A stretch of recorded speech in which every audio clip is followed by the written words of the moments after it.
Grace, and welcome once again to Quick Trivia with Mike. It's that weekly game show right here on channel 955 where we test your knowledge of historical facts. Some of them are a little bit more ancient in nature, some of them are very contemporary. Hopefully all of them are a lot of fun. I'm your host and the quiz master, Mike Brever.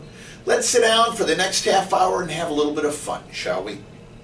You know by now how the game is played. We begin the show by going over 3 questions that I posed to you last week, and I give you the answers to them. We then give you 3 new questions and test your knowledge for the coming week, and I reveal those answers next week. Let's get right to it, shall we?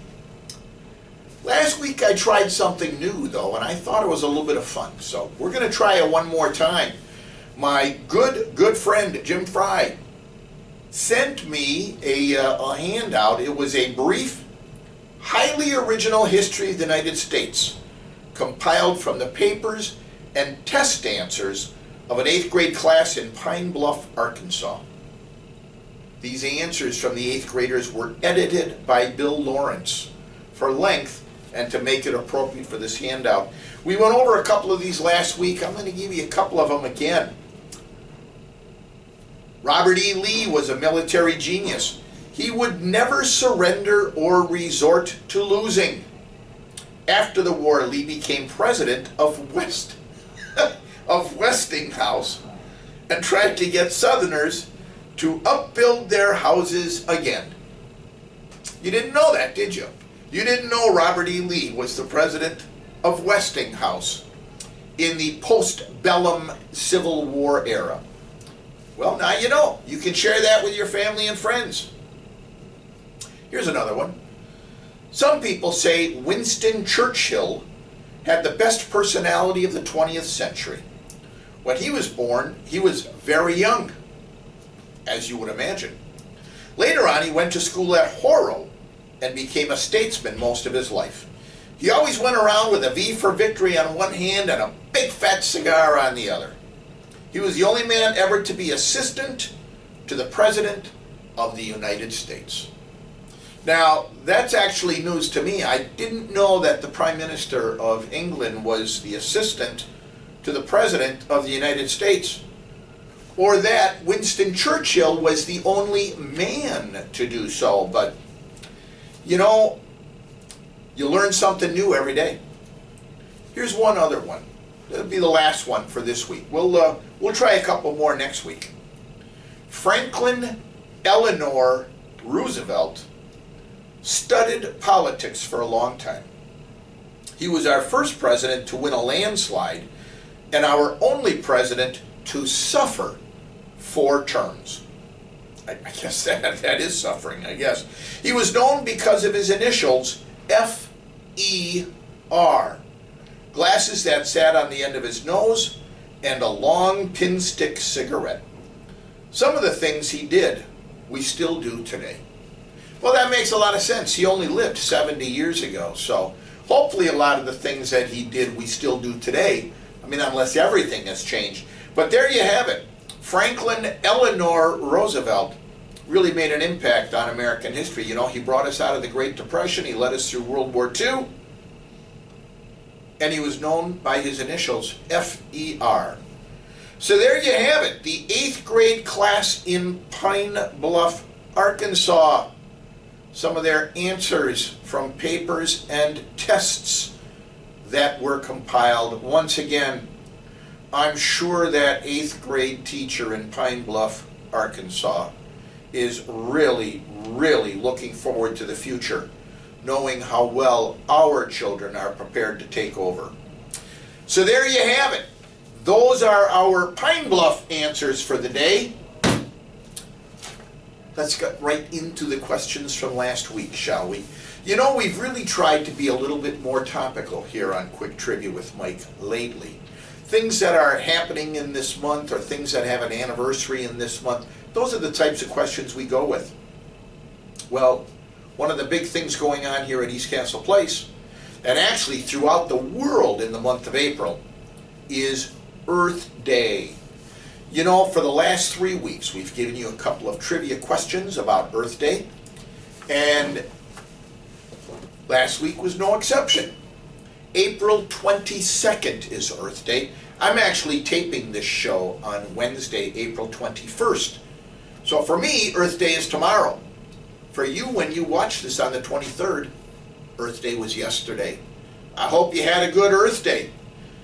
It's really become a worldwide celebration of people focusing on the environment and the ecology and trying to save and nurture our natural resources.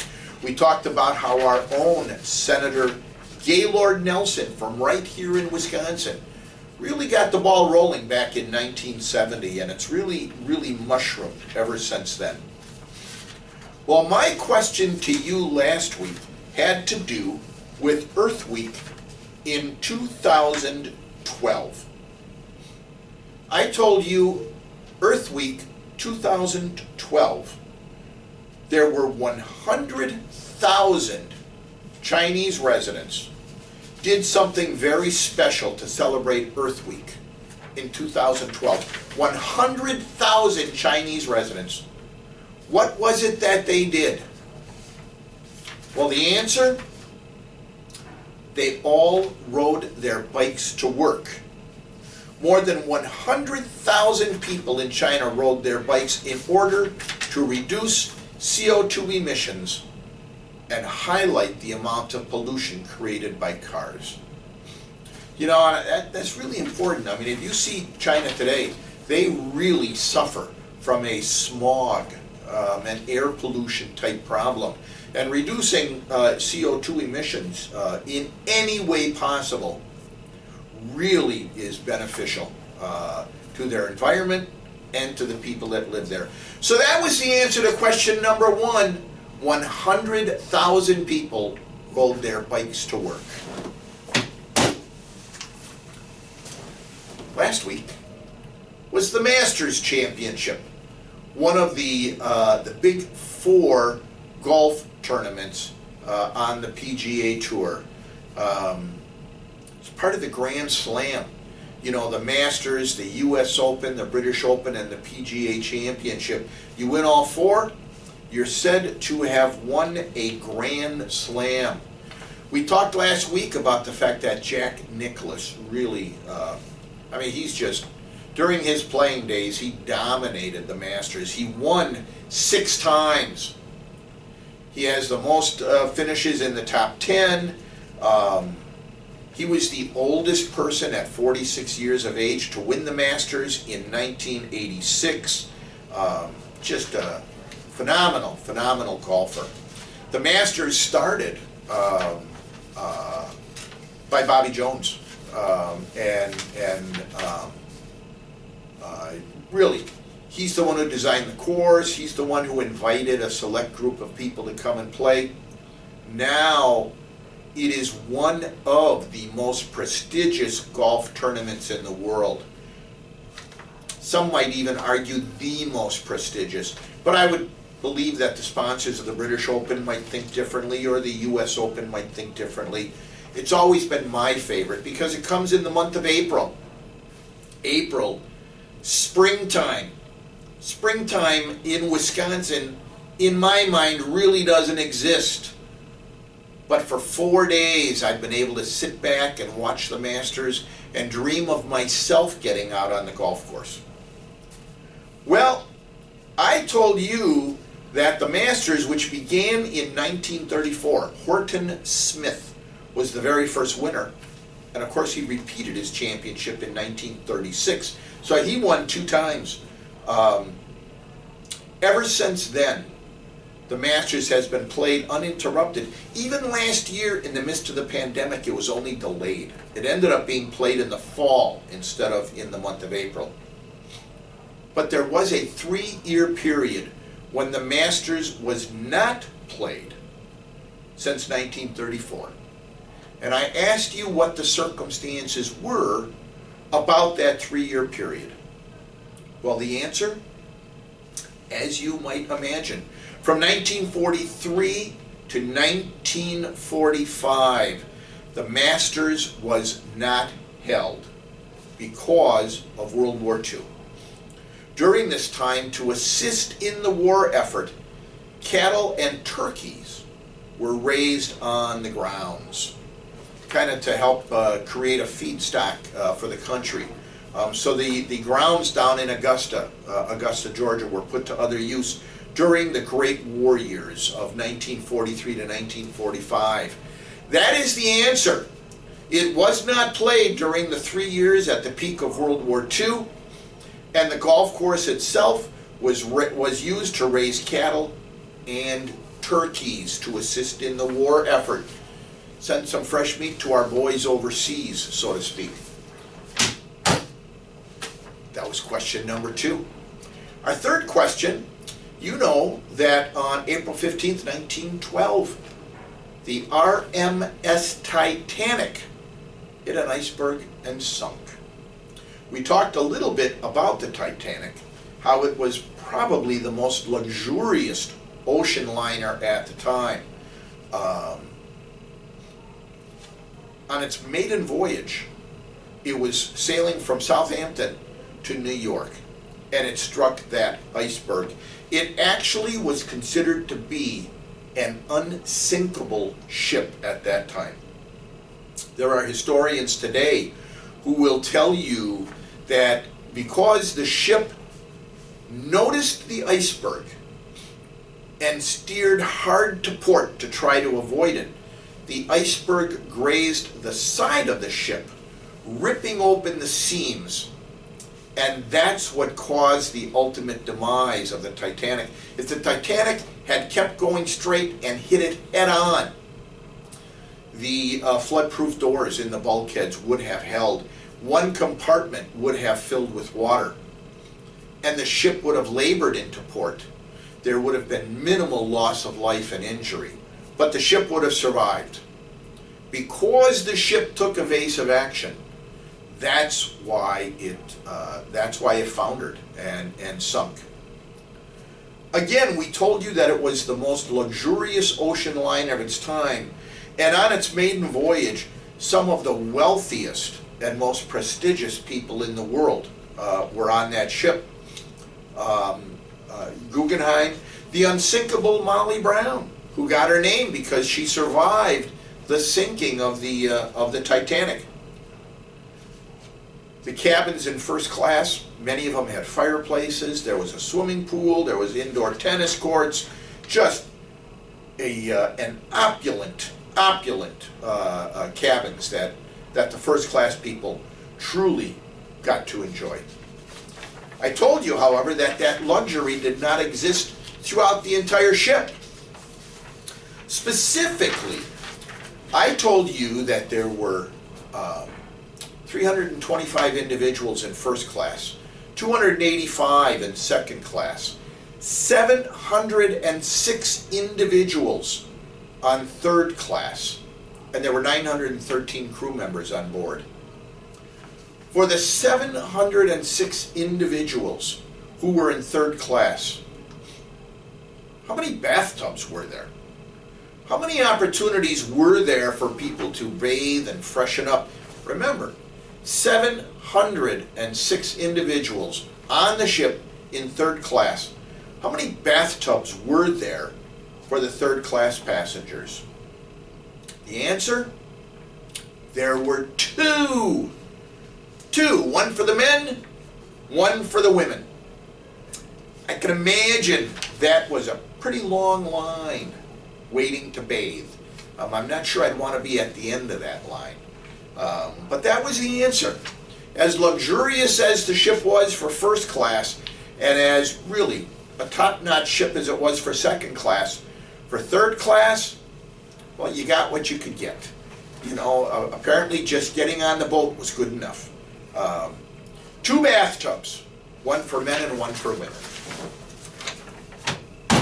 Now you know the way to win this game is to send in your answers to me. If 2 or more of you get the same number of questions correct, there is a tiebreaker involved. The tiebreaker is the bumper music that we have for the show. If you listen to the music at the beginning, if you listen to the music at the end, and you identify that music, that is the tiebreaker. Well, the bumper music last week that was the tiebreaker, it was Dave Brubeck's Take 5. Dave Brubeck's Take 5.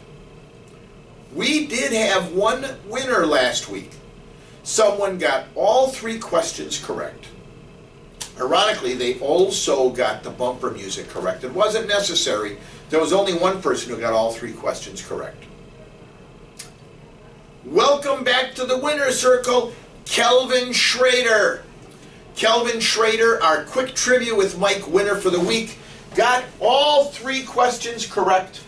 He also identified the bumper music. Congratulations, Kelvin. Well, it's time for us to take a brief pause and intermission while you go get yourself a cup of coffee, maybe get yourself a donut, get your thinking caps on, and I will reveal the 3 questions for the coming week when we come back.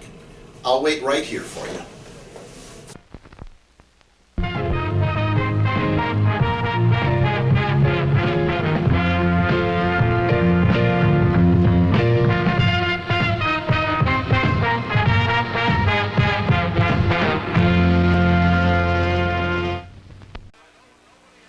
This planet is threatened with destruction, and we who live in it with death. The heavens reek, the waters below are foul, children die in infancy, and we and the world, which is our home, live on the brink of nuclear annihilation. We are in a crisis of survival.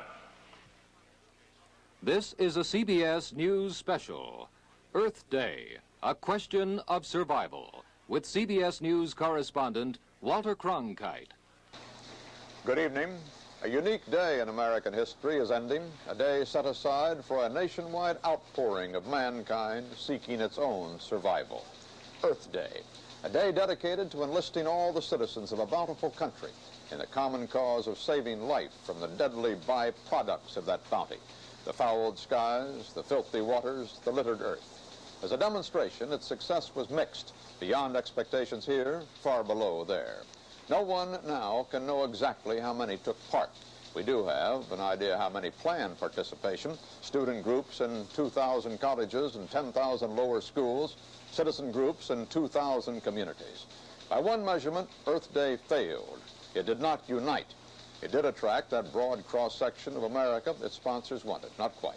Its demonstrators were predominantly young, predominantly white, predominantly anti-Nixon. Often its protests appeared frivolous, its protesters curiously carefree. Yet the gravity of the message of Earth Day still came through. Act or die. We begin our report with Bruce Morton in Denver. Place for Purple Mountain's majesty.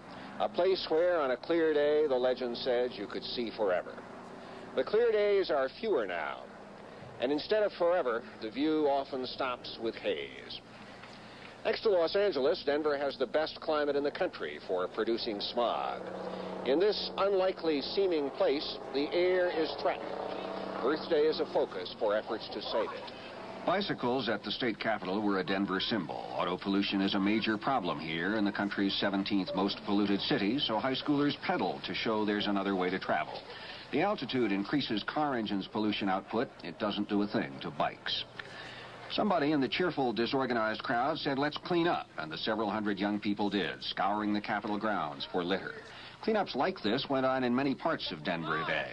Somebody got a wastebasket from the Capitol and said it must be the only one, but there were enough paper bags to go around. Then they left for the teach-in, bikers on bikes, but hundreds of others traveling on foot. Some sang, some shouted, all seemed to enjoy the day. High schools were not closed, but many announced absences would be excused. Welcome back to the second half of our show, everybody. You know, we've already given you the 3 answers from last week. We've identified the bumper music. You already know that the winner for last week is Kelvin Schrader. Let's give you our 3 questions for the coming week. Again, we're going to start out with an Earth Day question. I pointed out to you that I'm actually taping this show on Wednesday the 21st, so for me, Earth Day is tomorrow. You're watching it most likely on Friday the 23rd, So Earth Day was yesterday. Earth Week, questions are very appropriate. You remember that Earth Day was started on April 22nd, 1970. Our very own Senator Gaylord Nelson from Wisconsin was credited with founding Earth Week. 20 million people participated in the first celebration of Earth Day. A couple of items about Earth Week or Earth Day in terms of recycling our goods. It only takes about 6 weeks total to manufacture, fill, sell, recycle, and then remanufacture an aluminum beverage can. Half of the world's tropical and temperate forests no longer exist because of our forestation of the last century. More than 2 million people globally die prematurely every year due to outdoor and indoor air pollution. You know, I'm just going to take a quick look, and we're going to let that ring. We're going to move on with our show because this show is more important than what that call is.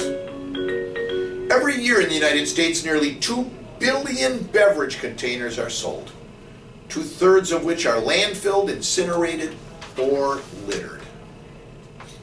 Recycling, reuse, and remanufacturing account for approximately 3.1 million jobs in the United States.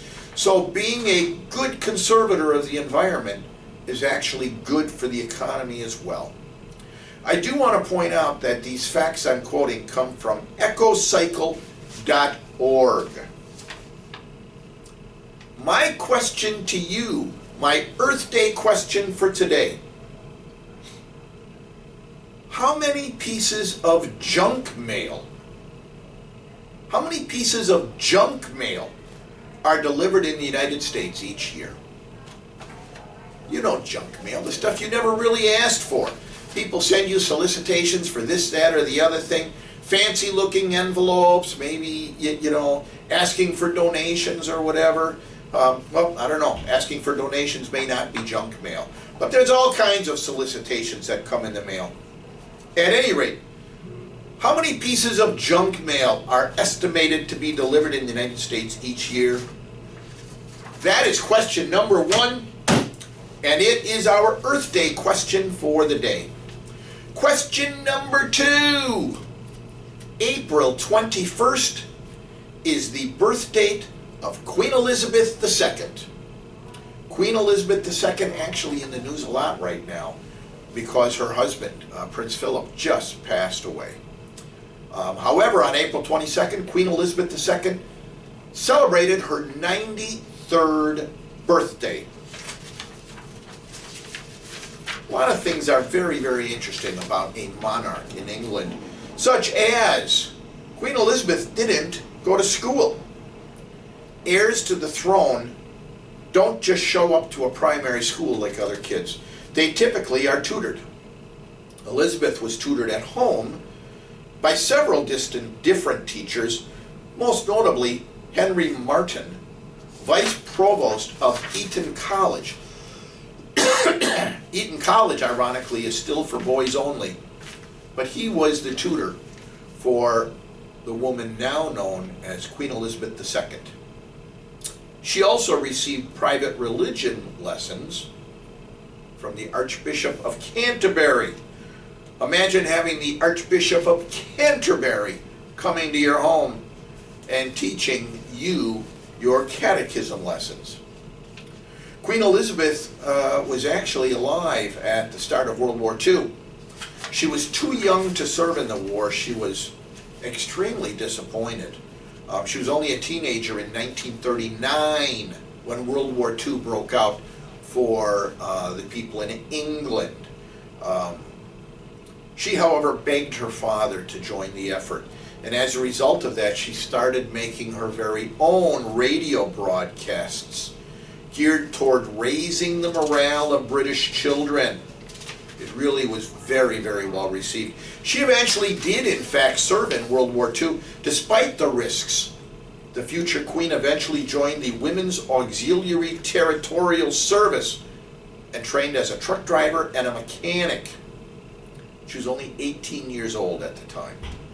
Queen Elizabeth remains the only female royal family member to have entered the armed forces and is currently the only living head of state who officially served in World War II. At the end of World War II, she celebrated just like all the rest of her people. Queen Elizabeth actually married her cousin. Prince Philip and her shared great-great-grandparents. Queen Victoria and Prince Albert were the great-great-grandparents of both.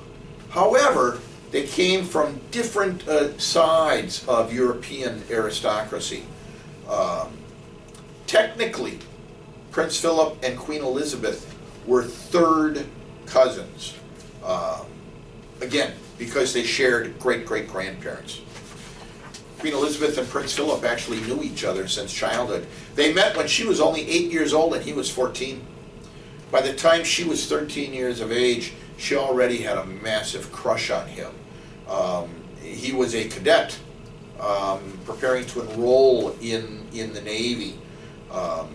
He joined the Navy at the outbreak of the war, and she basically only saw him very sporadically over the next 3 years. When she eventually became engaged to the prince, she didn't tell her parents. Just like a lot of kids, they were a little bit leery of what their parents were going to say. When her father, who at that time was the king, found out, he only agreed to the marriage if who would eventually become known as Queen Elizabeth and Prince Philip waited until after her 21st birthday. And as a result of that, they had a very long engagement. Basically because of the fact that King George at that time wanted, was it King George? I'm pretty sure it was King George. King George VI wanted her to wait until her 21st birthday. Lots of interesting facts about Queen Elizabeth. Maybe there's some future items in here that we might be able to talk about. One of the things that's very interesting about Queen Elizabeth, to share an emotional bond with her subjects, she actually paid for her wedding dress using war ration coupons.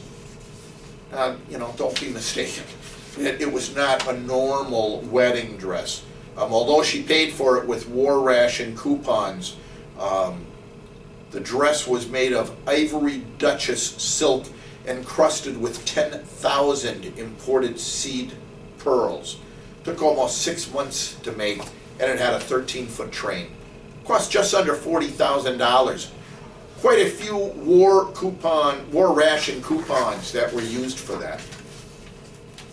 You all know, especially those of you that are watching The Crown on Netflix, you know how she became how she became queen. Upon the death of her grandfather, King George V, in 1936, the next in the line of royal succession was Elizabeth's uncle, Edward VIII.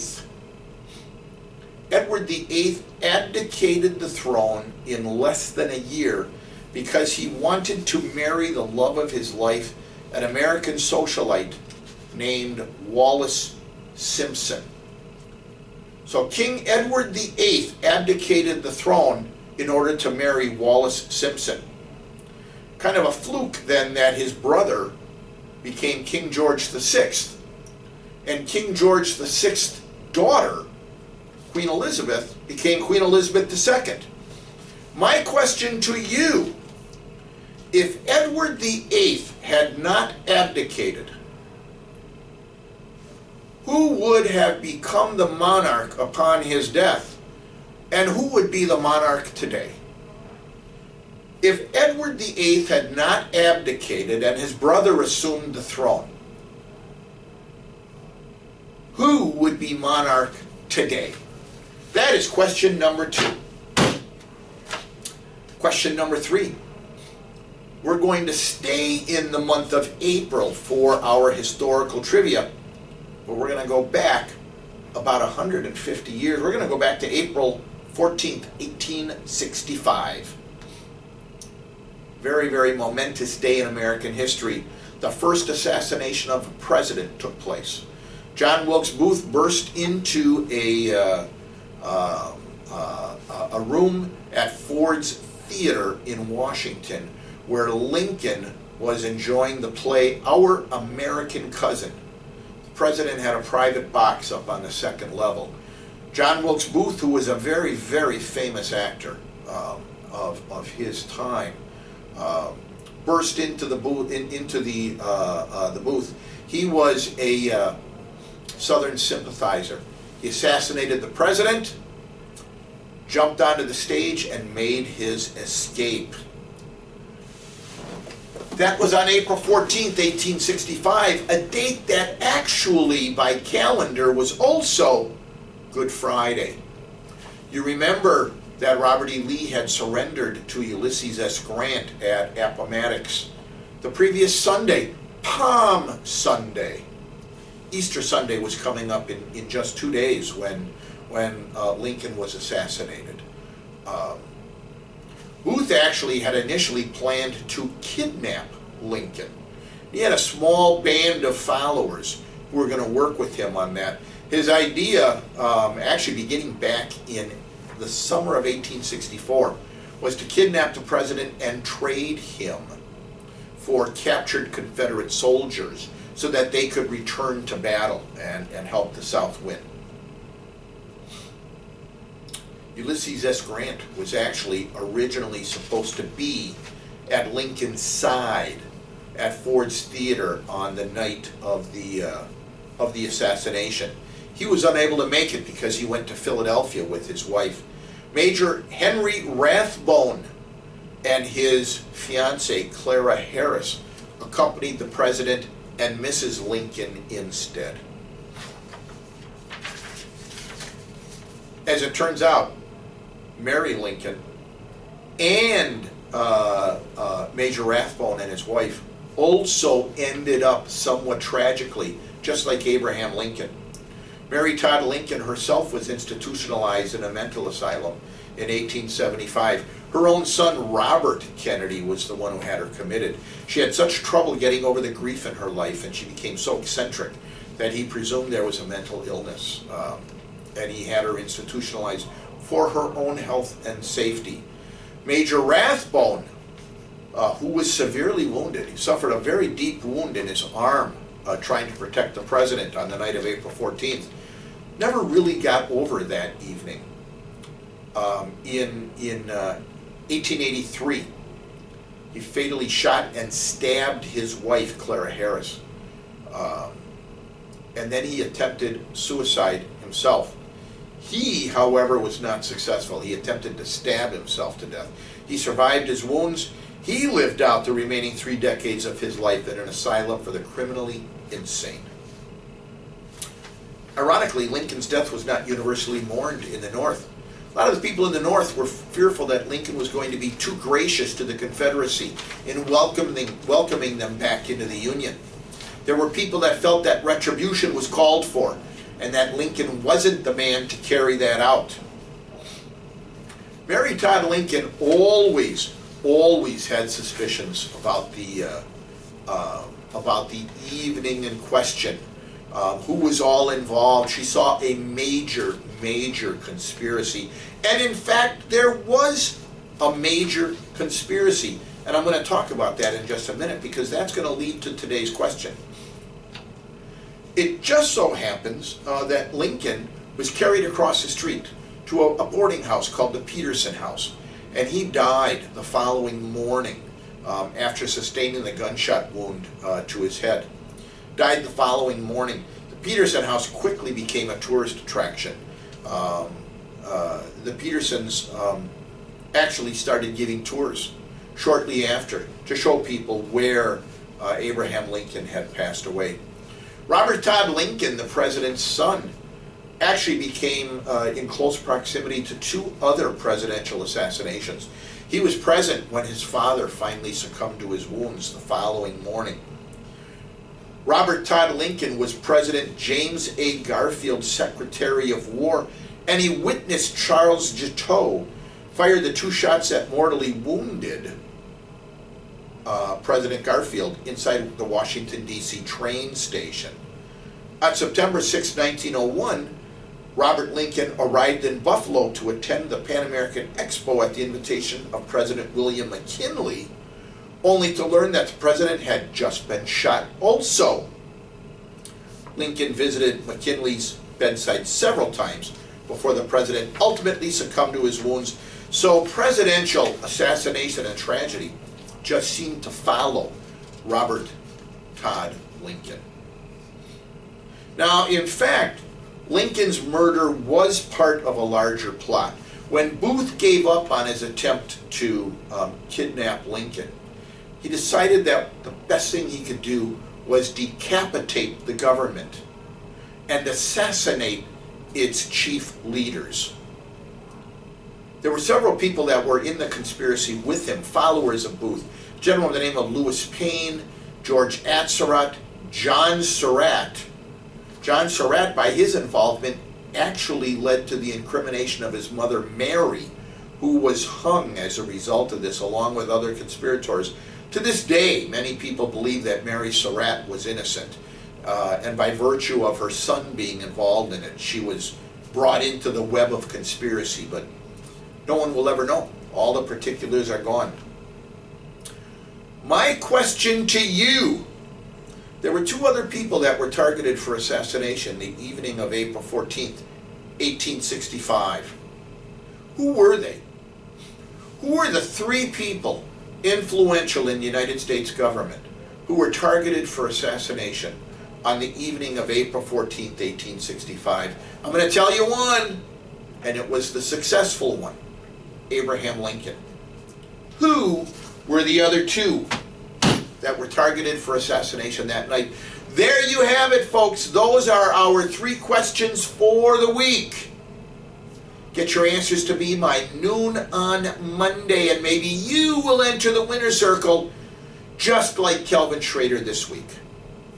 Now, if you tie with someone with the most number of questions correct, you can win the tiebreaker by identifying the bumper music that started today's show and ended today's show. Identify that bumper music, and that is the tiebreaker. How do you win? Get your answers to me by noon on Monday. You can do so in any one of a number of ways. Email me at mbrever@eastcastleplace.com. You can call me at 963-8425. You can write your answers down, put them in my mailbox behind the concierge desk downstairs, or bring them upstairs and put them on the conference table in my office. Nothing going on up here on the weekends. Your answers are going to be safe and sound. There you have it. That's how you play. That's how you win. Maybe you'll be our champion next week, just like Kelvin Schrader this week. As always, I'd like to thank the management of ECTV, our president, Tyler Gudex, our executive producer, Laura Wengler, my producer and cameraman, Scott McFerrin, and my artistic director, the incomparable Cooper Ledvina. There you have it, folks. That's our show for this week. I'd really like to thank all of you for inviting me into your home. I had a lot of fun. I hope you did too. I am your host and the Quizmaster, Mike Brever. Until next week, I ask you all, please stay safe, stay smart, and be patient. I think you can easily see that we are opening up East Castle Place and returning to the social life that we all know and love. Soon we'll be able to do so safely. Until next week, everybody, so long.